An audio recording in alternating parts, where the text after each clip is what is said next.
The Los Angeles crime family had an unusual change in power in 1931 when Dragna succeeded the mysterious Joseph Ardizzoni in the post of head. The rumors that Dragna had anything to do with Ardizzoni's strange disappearance and alleged murder only served to heighten the mystique. The American Mafia decided to back Dragna over Mustache Pete Ardizzoni because they saw a chance to increase their influence in California. Tom Dragna's brother took on the role of his dependable consigliere, solidifying their cooperation in the criminal underworld. During his reign as boss, Dragna's primary source of income stemmed from the extortion of local bookmakers, coercing them into paying for protection. Additionally, he exerted control over the city's illegal gambling operations, establishing himself as a significant player in this illicit realm. Beyond these ventures, his criminal activities extended to running gambling ships and orchestrating a heroin smuggling operation, further expanding his illicit empire. Dragna was not one to shy away from collecting extortion money from various businesses, solidifying his dominance in the underworld. Among Dragna's inner circle of loyalists were key figures such as Girolamo Momo Adamo and John Roselli. Roselli, who had previously been associated with the Chicago outfit, found a new partnership with Dragna in the realm of gambling. Eventually, Roselli would move on from California to become the Mafia's prominent representative in the burgeoning city of Las Vegas. Anthony Cornero, an old associate from the bootlegging days, ran gambling ships off the California coast, further strengthening Dragna's influence.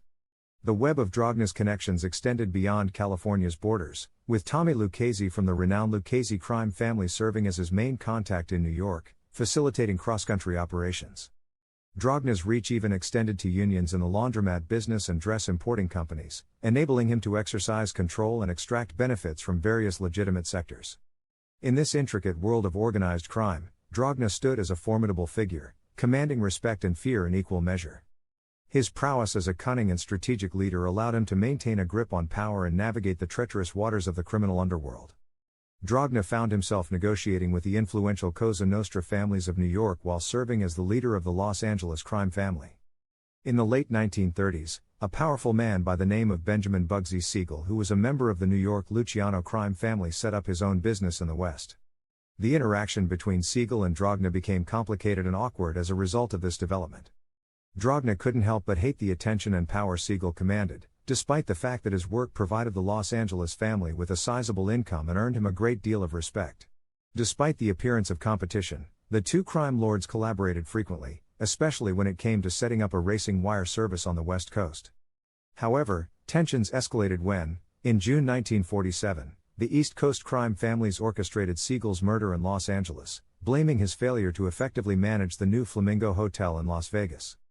Following Siegel's demise, his former bodyguard, Mickey Cohen, took charge of his rackets and boldly refused to accept Dragna's authority. This defiance led Dragna to order multiple attempts on Cohen's life, but Cohen managed to evade them all. The situation worsened for Dragna when, in February 1950, the California Commission on Organized Crime singled him out as the head of a crime syndicate that exercised control over crime in Southern California. Subsequently, several members of the Los Angeles family were arrested for the bombing of Mickey Cohen's home. In response to mounting pressure, Dragna made the decision to flee the state, evading questioning. However, he eventually surrendered to the authorities and faced questioning during the U.S. Senate Kefauver hearings. Despite the serious accusations against him, Dragna staunchly denied any involvement in criminal activities. These hearings also put Mickey Cohen in the spotlight, resulting in his conviction for federal tax evasion, which forced him to relinquish control of his rackets to the Los Angeles crime family. This turn of events solidified Dragna's position in the ever-shifting landscape of organized crime, highlighting both the resilience and tumultuous nature of underworld power struggles. Dragna was subject to a deportation order from the federal government in 1953, which called for his return to Sicily. It was discovered that Dragna, after a brief stay in Mexico, had entered the U.S. illegally in 1932 through the San Isidro border crossing in San Diego. Dragna nevertheless continued to live in California in defiance of the order, filing an appeal as he dealt with legal issues. Throughout his tenure as a crime boss, Dragna maintained an air of privacy, avoiding ostentation and unwanted attention. However, in the 1950s, Chief William H. Parker and the Los Angeles Police Department, LAPD, launched a campaign to harass organized crime figures, leading to frequent arrests of Dragna and his family members. Following the passing of his wife Frances in 1953, Dragna's interest in running the Los Angeles family waned, and he turned his focus to meeting new romantic interests.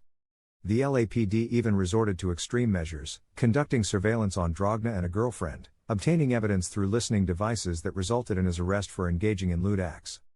On February 23, 1956, Dragna tragically succumbed to a heart attack in Los Angeles. He was laid to rest at Calvary Cemetery in East Los Angeles, California. Surviving him were two children, Frank Paul Dragna, a distinguished USC graduate and World War II veteran who endured an eye injury during the war, earning him the nickname One Eye to differentiate him from his cousin of the same name, who also had a glass eye. The legacy of Dragna remains as enigmatic as the man himself, with tales of his exploits and the organized crime empire he presided over etched into the annals of history.